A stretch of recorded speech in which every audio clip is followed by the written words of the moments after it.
Did you know one man became so wealthy he could personally finance armies larger than most European kingdoms? Albrecht von Wallenstein wasn't just a mercenary general during the 30 Years' War. He was essentially a one-man military superpower.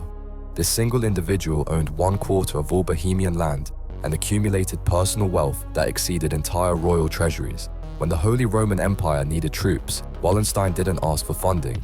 He paid for 50,000 soldiers' salaries for entire campaigns using his own fortune.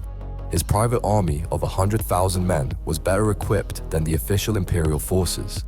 While government soldiers carried basic weapons, Wallenstein's troops had superior armor and the finest firearms money could buy.